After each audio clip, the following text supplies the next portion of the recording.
বিয়ে করব না, যারা মনে করেছেন আমি নামাজ ছাড়ব না, আমি সারা রাত নামাজ পড়ব, তাহলে তারা তাহলে তারা সীমা লঙ্ঘন করবে।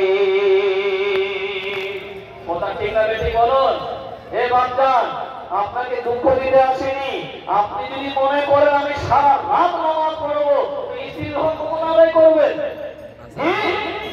আর আপনি যদি মনে করেন আমি বিয়ে করবো না, তাহলে সেটাও সীমা লঙ্ঘন করবেন।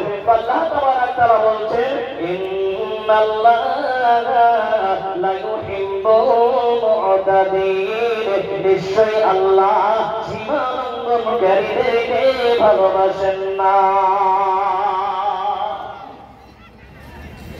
কইছি চোখে ভালো দেখতে দেখি, ক্যামেরাতে ভালো আছে না।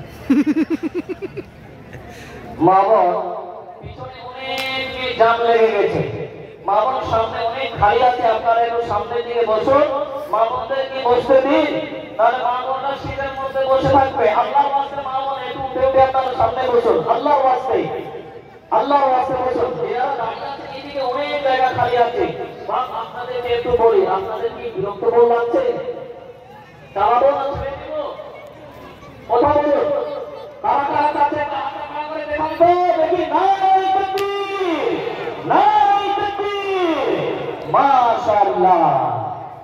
ভাইরা চলেন, তার সীমা লঙ্ঘনকারীদেরকে আল্লাহ পছন্দ করেন না। এবার চলেন আমরা 4 নম্বর পয়েন্টে চলে যাই। জি, আল্লাহ তাবারক তাআলা বলছেন, বিসমিল্লাহির রহমানির